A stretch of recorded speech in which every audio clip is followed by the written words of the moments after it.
Ask former Pentagon UFO investigator and whistleblower Lou Elizondo and News Nation special correspondent and investigative journalist Ross Coulthart. Lou, do I have it wrong? Or is Grusch saying it's not just about technology?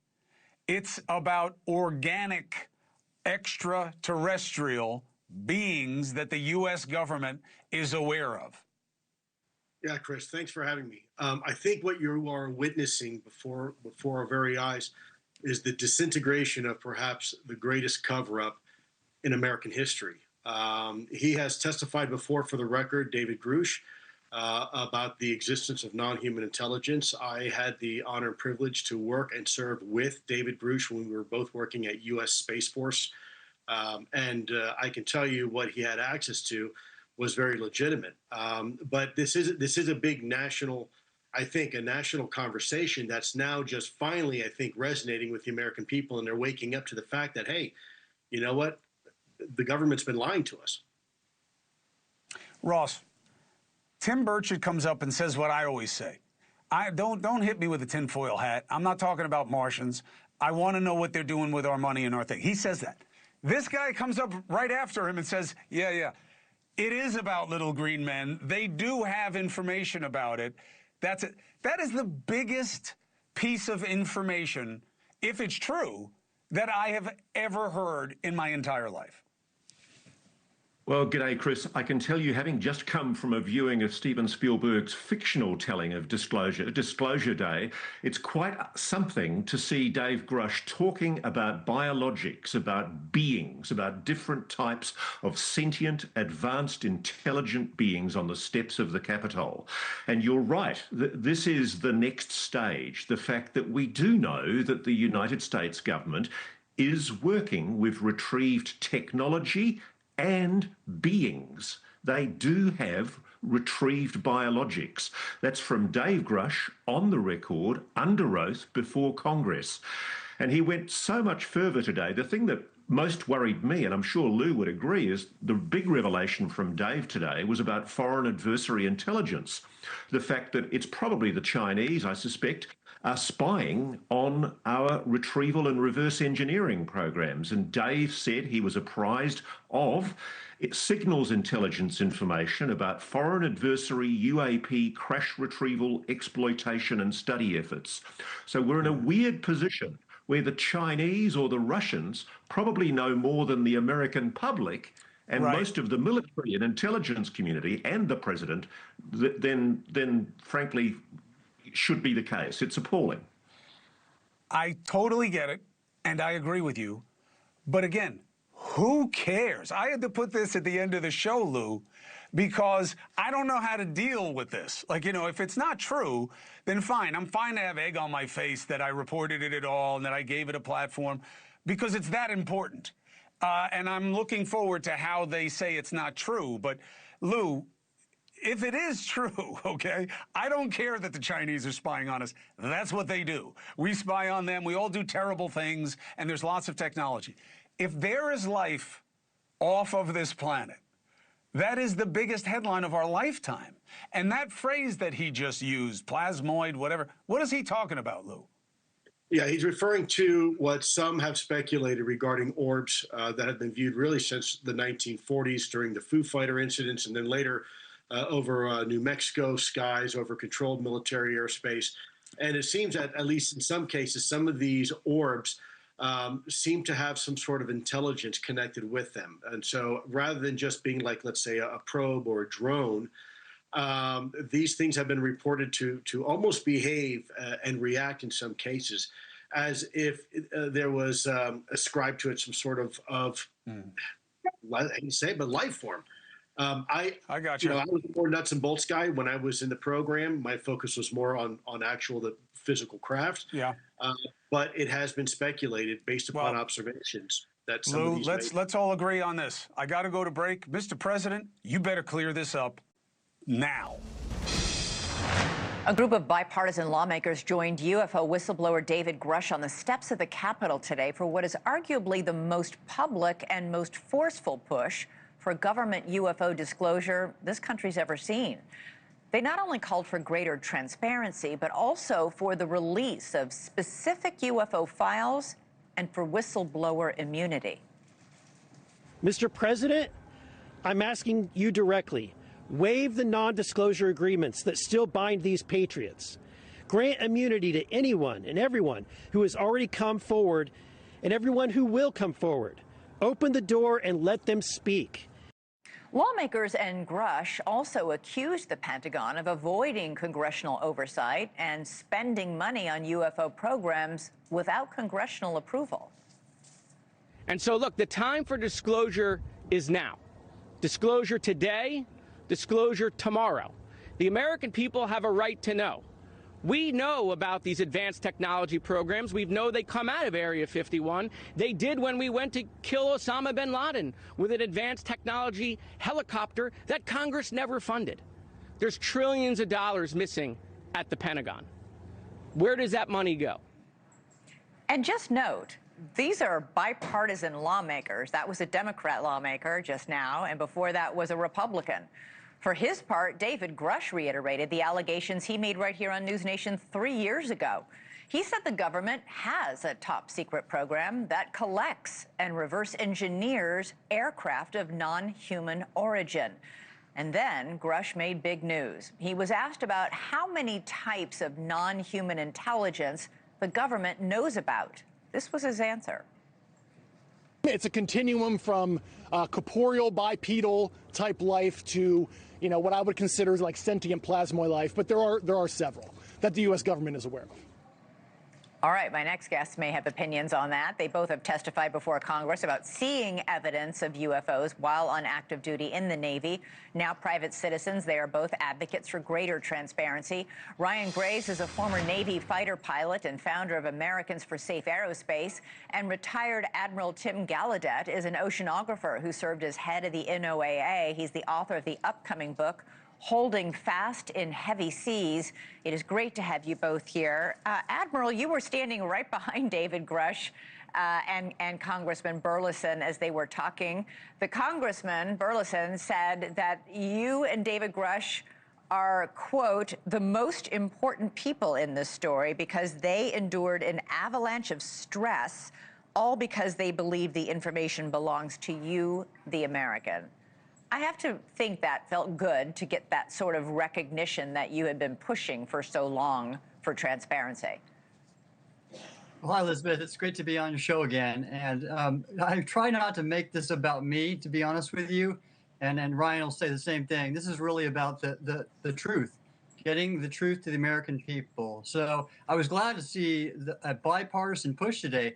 That was quite remarkable to see a Democratic congressman and Eric Burleson commend President Trump for his move to transparency. So I think this is really remarkable, and I was glad to be a part of the event. Right. I was really struck by the congressman saying, hang on, SEAL Team 6 assassinated Osama bin Laden with a Navy, some sort of super sophisticated Navy helicopter we never approved of and had no knowledge of, and that trillions of dollars in the Pentagon has sort of disappeared into thin air.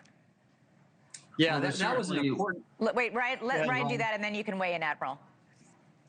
Yes, I was just going to say, certainly, you know, there's programs that are protected within Area 51, of course, and other test and evaluation areas. But ultimately, what the congressman is talking about are programs that are spending trillions of dollars, perhaps, that are completely unaccounted for across congressional budgeting, right? Mm-hmm. So for a democracy, a constitutional democracy, to be able to function, the voters need to be informed about the decisions that the government is making. If they have to decide between one congressman or one president versus another candidate, how can they do so if they're not even discussing the issues that are relevant in this case? But Admiral, how is it possible that the Navy's actually using technology that Congress hasn't approved of or isn't aware of? Well, right, that's the issue, and that's what we came forward today to speak about, is that this should not be any programs the Pentagon's conducting that are not subject to congressional oversight. And as Ryan mentioned brilliantly, this is what our Constitution mandates. So this is unacceptable, and that's what we all were there to call for today. Well, Admiral, what did you make of what David Grusch said about the government being aware that there were several kinds of extraterrestrial life, including bipedal life, sentient plasmoid life. What do those terms even mean? Well, Elizabeth, I don't have firsthand knowledge of the different types of non-human intelligences that the government is aware of. And actually, there are even books that have been published by former Defense Intelligence Agency officials about the investigations documenting these types of NA. I don't have firsthand knowledge of them, but there are declassified reports and books that document this. So the government is aware, and that's on the record. Ryan, Grusch also mentioned that during his time as an intelligence officer that he learned that the U.S. Had a UFO crash retrieval program, but also that our adversaries had these same crash retrieval programs, most notably Russia and China. This is a national security issue. Our enemies, geopolitically, may be reverse engineering UFO wreckage to come up with new technology that might be difficult for us to combat. Absolutely, and perhaps not just our adversaries, but our allies as well.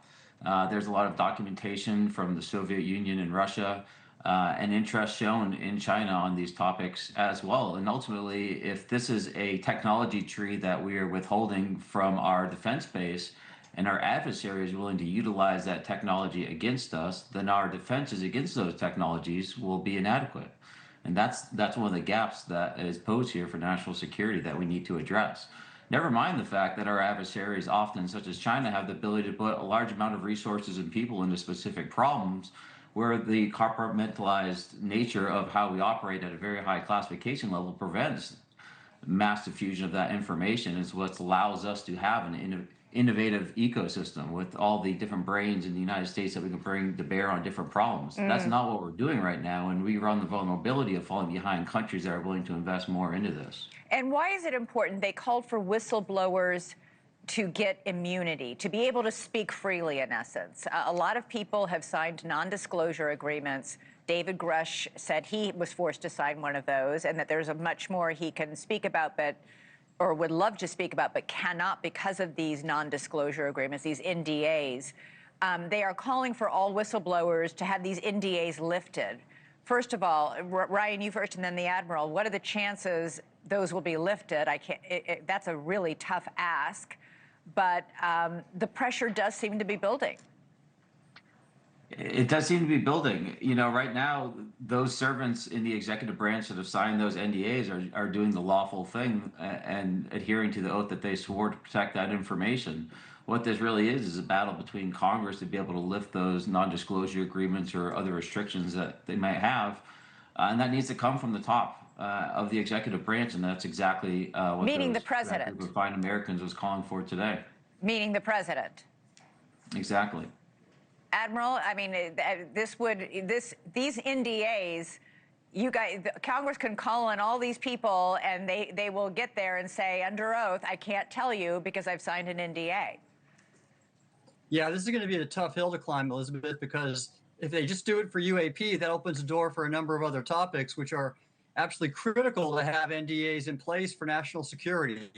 So, but I think the members of Congress that called for that are doing the right thing, because as David Grusch mentioned during the event, that he has been investigated for potentially violating, or allegedly, the Espionage Act. And that's what's putting the brakes on more UAP disclosure. Sure. People are seeing he's getting harassed. He's been potentially prosecuted. I'm not going to speak up. Admiral Tim Gallaudet, Ryan Graves, it is always a pleasure to talk to both of you gentlemen. Thank you so much. Thank you. Right now, we're going to give you your most close-up look yet at the search for aliens. And we're going right to the source, the real-life alien hunters, scientists. Put all the noise away. The scientists. The Galileo Project is at the forefront of the scientific search for alien civilizations on or near the Earth. And one of its main goals is to examine the possibility of extraterrestrial origin for UAPs by observing objects in or close to the Earth's atmosphere. So what have scientists discovered about extraterrestrials, about UAPs, about UFOs so far? Joining me now, director of the Galileo Project, Harvard theoretical astrophysicist Dr. Avi Loeb, was with me earlier today on my online show, Hot Take. Good to see you again, sir. One of the interesting parts of the conversation we had earlier today was about AI-powered telescopes to analyze what is going on up there. Can you explain to our audience how big of a breakthrough that is? Thanks for having me, Jesse. Well, first I should say that life is worth living when you treat it as a learning experience, and that requires two things, the curiosity to learn and also the humility to learn, which not everyone has. Now, AI helps our natural intelligence because it can deal with large data sets. It can also learn from previous data about the identity of objects such as airplanes, balloons, drones, satellites. These are things we are familiar with. And the question is whether there are any outliers out there. We have 3 observatories providing us data on millions of objects. One is in Massachusetts, another one in Pennsylvania, and a third one in Nevada. And out of that data, we are trying to look for outliers, unidentified objects. We are trying to identify the unidentified using that data. And using this technology, have you identified a recent breakthrough? Have you identified something that you're fairly confident to say, I don't believe that this is man-made. I don't believe that humans could create this. This appears to have characteristics of something beyond. Not yet. I told my research team that if they find anything, they can wake me up at the middle of the night. The question is whether the U.S. government has such data, and so far the declassified documents that were released in 2 batches in May did not show any conclusive evidence for non-human-made technologies, but there are people discussing it. David Grusch, together with lawmakers, stood up at the Capitol on Tuesday this week and said that there needs to be disclosure of such information because the government has it. I haven't seen it yet. But you and I talked earlier about the idea there's certain characteristics you're looking for, right? You talked about this shiny, flat object that potentially could be something of interest. I mean, what are the characteristics that you're looking for and that this technology can pick up in a way that maybe it couldn't years ago? Right. So we also look at objects that arrive into the solar system from outside and pass near the Earth. These are interstellar objects, and the first one identified in telescopes by astronomers had a flat shape, apparently, and was reflecting sunlight, and the reflection of sunlight changed by a factor of 10 as it was tumbling every 8 hours. And it was also pushed by some mysterious force that is not gravitational. So we see these unusual phenomena. They could indicate technology, but we don't have the proof, definite proof as of yet. It's work in progress. And without seeking the evidence, the way that a detective does in a crime scene, we heard your previous story, in principle, it's possible to prove things if you have enough data. That's what we are trying to do, rather than storytelling and philosophizing about the question whether we are alone or not. We can just look at the sky and figure it out. By the way, real quick, can you give the analogy you did earlier today about how we shouldn't be settling? Sorry, how?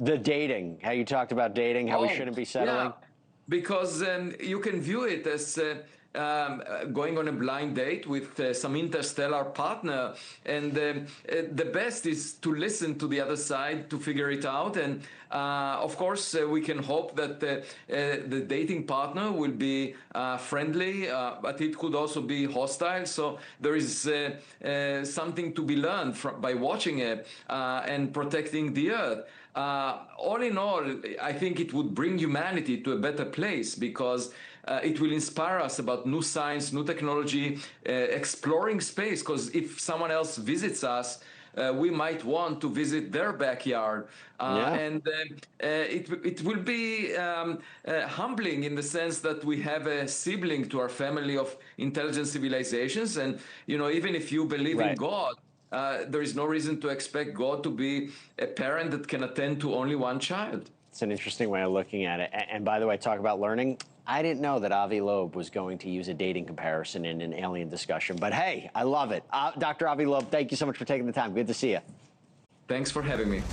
Imagine taking a DNA test and finding out you're not from where you thought you were, right? Maybe you grew up thinking you were Italian, but most of your DNA comes back as French. It happens all the time. But now I want you to imagine you're not from the planet you thought you were from. Maybe you already knew that. I know that sounds like science fiction, but the possibility is gaining a lot of traction in some UFO circles because on a recent podcast, science fiction writer and philosopher Jason Rezajani says he was told about a secret CIA program by former U.S. Army Sergeant Lynn Buchanan. And Buchanan seemingly claims that he's a psychic spy who worked for the government's remote viewing program during the Cold War and was approached by a group of aliens known as the Nordics who've been hiding out in plain sight, living quietly in small American towns. At least they're hiding out for now. Because according to Giorgiani, Buchanan claims a UAP researcher named Christopher Kit Green believes he may have found a way to identify these secret aliens by searching for a specific non-human or hybrid genetic marker inside DNA databases like Ancestry and 23andMe.